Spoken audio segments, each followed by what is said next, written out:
അൽഹംദുലില്ലാഹി റബ്ബിൽ ആലമീൻ വസ്സലാത്തു വസ്സലാമു അലാ സയ്യിദിനാ വനബീനാ വഹബീബിനാ മുഹമ്മദിൻ സല്ലല്ലാഹു അലൈഹി വആലിഹി വസ്ഹാബിഹി വസല്ലമ റഹ്മത്തൽ ലിൽ ആലമീൻ വഅലാ ആലിഹി വസ്ഹാബിഹി അജ്മഈൻ. ഏറെ ബഹുമാനപ്പെട്ട ഉമ്മമാരെ, സഹോദരങ്ങളെ, എന്നെ കേൾക്കുന്ന എല്ലാവർക്കും അസ്സലാമു അലൈക്കും വറഹ്മത്തുള്ളാഹി തആല ബറകാതുഹു. ആപത്തുകളുടെ ഈ കാലഘട്ടത്തിൽ ആശ്വാസത്തിന്റെ നിമിഷമാണ് പരിശുദ്ധ റസൂലേ സല്ലല്ലാഹു അലൈഹി വസല്ലം. എന്റെ രാത്രിയുടെ ദീപം, എന്റെ പാതിരാവിലെ വിളക്കേ മുഹമ്മദ് മുസ്തഫ സല്ലല്ലാഹു അലൈഹി വസല്ലം. ഇരുട്ട് നിറഞ്ഞ എന്റെ ചിന്താമണ്ഡലത്തിലേക്ക് ഒഴുകി വരുന്ന നിലാവിന്റെ ഒളിയേ മുസ്തഫ. എന്റെ നിദ്രയും അങ്ങാണ് നബിയേ, എന്റെ വിളക്ക് മാത്രമല്ല എന്റെ ഉറക്കവും അങ്ങാണ് നബിയേ.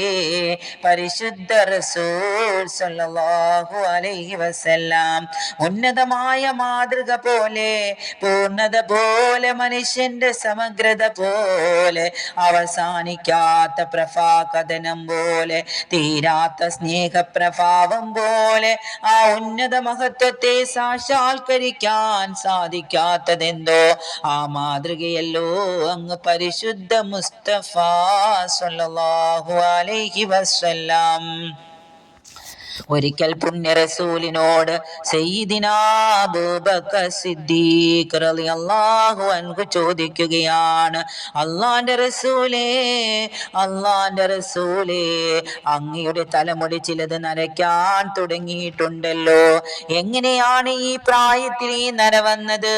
സയ്യിദിനാ അബൂബക്കർ സിദ്ദീഖ് റളിയല്ലാഹു അൻഹു അപ്പോൾ അല്ലാഹുവിന്റെ റസൂൽ മറുപടി പറയുകയാണ്, 5 സൂറത്തുകളാണ് പ്രിയപ്പെട്ട സിദ്ദീഖേ എന്നെ വൃദ്ധനാക്കിയത്. പരിശുദ്ധ ഖുർആനിന്റെ 5 അധ്യായങ്ങളാണ്, 5 സൂറത്തുകളാണ് എന്നെ ഈ വൃദ്ധനാക്കിയതെന്ന് പരിശുദ്ധ റസൂൽ സല്ലല്ലാഹു അലൈഹി വസല്ലം. 1 സൂറത്ത് ഹൂദ്, 2 സൂറത്തുൽ മുർസലാത്ത്, 3 സൂറത്തുൽ വാഖിഅ, 4 അമ്മ യതസാഅലൂൻ, 5 കുവ്വിറത്ത്. ഈ 5 സൂറത്ത് എനിക്ക് വാർദ്ധക്യം നൽകിയെന്ന് പരിശുദ്ധ റസൂൽ സല്ലല്ലാഹു അലൈഹി വസല്ലം.